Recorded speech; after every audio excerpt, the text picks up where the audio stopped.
Hello students, how are you? Here Shilpi Sani from Suraj School Bhiwadi PGT English. Today we will continue the chapter The Will.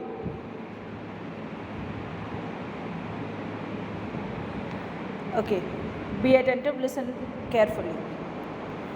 Many years ago, in a small town in Egypt, there lived a man named Abdul bin Saad. बहुत समय पहले Egypt के छोटे से town में अब्दुल बिन साद नाम का एक आदमी रहता था. Abdul worked with camels. He had the most pedigreed camels of the finest quality with fur as white as a rabbit's. Okay, तो अब्दुल जो है वो कैमल्स के साथ काम करता था और उसके पास पेडिग्री मतलब क्या होता है, यहाँ आप देख सकते हैं animals with recorded ancestry showing they come from parents of the same breed और वेराइटी. यानी कि एक अच्छी नस्ल के जो है उसके पास जो थे कैमल थे और वो एक सेम पेरेंट से ही आए थे, सेम पेरेंट्स ब्रीड से वो आए थे. ठीक है.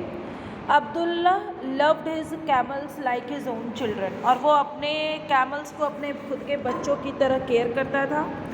Once a year he would sell some of them at a cattle fair and earn a good sum of money. एक बार साल में वो जो है इनको कैटल जो कि जानवरों का मेला लगता है वहाँ पर उनको वो बेचता था और खूब सारे पैसे कमाता. Then he would rear the new and remaining camels and increase his herd. और फिर उसके बाद वो जो रेयर मीन्स क्या होता है आप देख सकते हैं यहाँ पे to care for an animals young ones until they are fully grown. ठीक है, जब तक वो छोटे छोटे बच्चों का ख्याल रखना जो कि एनिमल्स के हैं तो उनका वो ख्याल रखता और जो है अपने कैमल्स की संख्या को वो बढ़ा रहा था. Abdullah had a good honest and 3 sons. Abdullah had a good honest wife. अच्छी उसकी वाइफ थी. उसके 3 sons थे. Who lived happily with him in his heart. और अच्छे से एक दूसरे के साथ वो खुशीपूर्वक रहते थे. The camel enclosure was right outside the हट. और जो कैमल को रखने की जगह थी चारों तरफ से बंद. एनक्लोजर मतलब क्या होता है, चारों तरफ से जो बंद हो. An area that is closed of with a fence. ठीक है ना, तो वो हट के बाहर थी. It was a sight to see his handsome camels chewing their cud under the leafy date trees in the enclosure. और ये क्या था, इट वॉज अ साइट. ये एक ऐसा दृश्य था जहाँ से कैमल को वो देख सकता था कि वो अपने मुंह में जो भी उनका लेफ़्ट ओवर फूड रहता है, कड मीन्स क्या होता है, जो उनके मुंह में जो भोजन बच जाता है कैमल्स के और जो उसको अपने जो है च्यू करते रहते हैं, उसको चबाते रहते हैं. ठीक है ना, तो उस चीज़ को देख कर उसे बहुत अच्छा लगता था उस बंद जगह पे जो इनक्लोजर एरिया था. As time passed, Abdullah and his wife grew weak and old. जैसे समय बीतता गया अब्दुल्ला की वाइफ और ज़्यादा अधिक एज की होती गई और बूढ़ी होती गई और कमज़ोर होती गई. One night over dinner Abdullah bin Saad said to his 3 sons, my boys, I am getting old now and my body is getting weaker every day.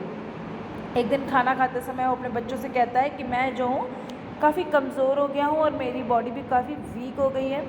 I am sick so often. और मैं इसीलिए बीमार हूँ. I feel my and is near. और मुझे लगता है कि मेरा जो अंत है वो पास है. When I am gone look after your mother and please don't fight amongst themselves and I don't have much but I have written a will which you can find in a pot of granary. फिर ये कहता है कि जो है आप लोग जो है मेरे पास ज़्यादा समय नहीं, मैं ज़्यादा लंबे समय तक नहीं रहूँगा, तुम अपनी माँ का ध्यान रखना, आपस में लड़ना मत. मेरे पास बहुत ज़्यादा तो नहीं है लेकिन फिर भी मैंने अपनी विल मतलब क्या होता है, वसीयत, जिसके ऊपर हम अपनी प्रॉपर्टी जो है जिसके नाम करनी होती है वो लिखते हैं ना, उसको हम विल कहते हैं. तो विल मैंने बना दी है. और वो ग्रेनरी मतलब जहाँ पर अनाज वगैरह रखते हैं ना, बिल्डिंग होती है, घर होता है, एक अनाज भंडार होता है, वहाँ पर ही एक पॉट में रखी हुई है मेरी will. One morning soon after, Abdullah was found lifeless in his bed by his wife and sons. एक बार क्या होता है, सवेरे जब सब उठते हैं तो अब्दुल्ला देखता है कि जो है अब्दुल्ला जो है मरा हुआ रहता है, वो लाइफलेस रहता है अपने बेड पे. 3 days after Abdullah's death, his family thought of his will. His son searched every pot in the granary and finally found a paper wrapped in a camel skin. अब क्या होता है कि 3 days के बाद उनको अब्दुल्ला की विल की याद आती है, तो वो विल को जो है क्या करते हैं, फाइंड आउट करते हैं, सर्च करते हैं और वो जो है ग्रेनरी जो अनाज का वो जो पॉट था वहाँ से वो जब उनको मिलता है उसको निकालते हैं और कैमल स्किन से उसको रैप किया हुआ एक पेपर रहता है, वहाँ पर एक पॉट में उनको मिलता है। On opening the seal, they found that it was not a will but a directive which was addressed to him. और जब वो उसको ओपन करते हैं तो उसमें उनको एक डायरेक्टिव मिलता है। डायरेक्टिव मतलब an official instruction given by somebody in authority, यानी कि उनको उसमें ऑफिशियल इंस्ट्रक्शंस मिलते हैं, ठीक है ना, जो कि उसमें एड्रेस उनके लिए इंस्ट्रक्शंस रहते हैं।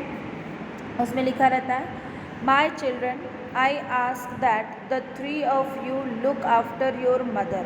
कहता है कि मेरे बच्चों, हम जो हैं आपका अपनी मदर का आप अपना ख्याल रखो। Tell her about your decision if you travel anywhere, और आप अपने डिसीज़न के बारे में बताना जब भी कहीं तुम बाहर जाओ। इन्फॉर्म हर बिफोर लिविंग, जाने से पहले आप अपनी मदर को इन्फॉर्म करेंगे आप कहाँ जा रहे हैं। You Abdullah you are eldest, Abdullah आप सबसे बड़े हो, so you will have the most responsibility, आपके पास सबसे ज़्यादा जिम्मेवारी है। You must take care of your younger brothers Mohammed and Mukarram, आपको अपने यंगर ब्रदर मोहम्मद और मुकरम का ख्याल रखना है। Ahmed as the eldest you must be present for any wedding, Ahmed आप जो हो सबसे बड़े हो तो आपको हर तरह की वेडिंग, डेथ और किसी भी तरह की इवेंट और लोगों के घर में तो आपको वहाँ जाना है। Mohammed since you are in the middle you must respect your elder brother and indulge your younger one, और फिर कहते हैं मोहम्मद से कि मोहम्मद आप जो हो बीच में हो, तो आपको अपने बड़े भाई की रिस्पेक्ट करनी होगी और अपने छोटे भाई को हर इंडल्ज में शामिल करना, हर तरह की एक्टिविटी में शामिल करना होगा। You should also respect and love your mother Mukarram, you are the youngest and the closest to your brother. सभी को कहता है कि अपनी मदर का तुम्हें रिस्पेक्ट करना है और उनको प्यार करना है, और मुकर्रम तुम जो सबसे छोटे हो तो तुमको अपने मदर से क्लोज रहना है। So you must ensure that every need of your mother is fulfilled इधर बाय यू और योर ब्रदर्स, और उसको कहता है कि तुम्हारे मदर की हर ज़रूरत या तो तुम्हारे द्वारा पूरी हो या तो तुम्हारे भाइयों के द्वारा। You must respect your brothers because after me they will be your elders, और तुम्हें अपने भाइयों की रिस्पेक्ट करनी होगी क्योंकि मेरे बाद वही तुम्हारे एल्डर्स हैं। The sons read the page from top to bottom and looked at each other, horrified that their father had left not a will but a piece of advice for them. उनके सन उस page को पढ़ते हैं top to bottom and looked at each other, और एक दूसरे को देखते हैं और इस चीज़ को लेकर के हॉरिफाइड होते हैं कि उनके फादर ने उनके लिए जो है क्या किस तरह की विल छोड़ी है, but a piece of advice for them, लेकिन एक तरह की उनके लिए सलाह है। Then Ruqaiya Abdullah's wife said that she remembered that her husband had written on 2 sheets of paper that night but they had read only one. तो कहते हैं उस रात को उन्होंने 2 पेज पे लिखा था और लेकिन हम लोगों ने तो एक पढ़ी है। She told them to check if the second page was stuck to the first one. कहती जरा चेक करो कि सेकंड पेज कहीं पहले के साथ चिपका तो नहीं हुआ है। When Ahmed rubbed the corner of the paper, he found that there really was another paper stuck to the first one. तो वो देखते हैं कि वहाँ पर एक पेपर और भी है जो कि उसके साथ चिपका हुआ है। The sun's faces lit up, सन के फेस जो है रोशनी से चमक उठे। अहमद कहता है थैंक गॉड अब्बा has written his will on this one. कहते थैंक गॉड अब्बा ने इस विल को जो है इसके ऊपर लिख रखा है। मोहम्मद एंड मुकर्रम सेड, फिर ये दोनों बच्चे कहते हैं read it quickly Ahmed begin to read, और कहते हैं रीड जल्दी से पढ़ो, और अहमद उस विल को पढ़ना शुरू कर देता है। Okay class, thank you and hope so that everything is clear to you. Thank you and have a nice day.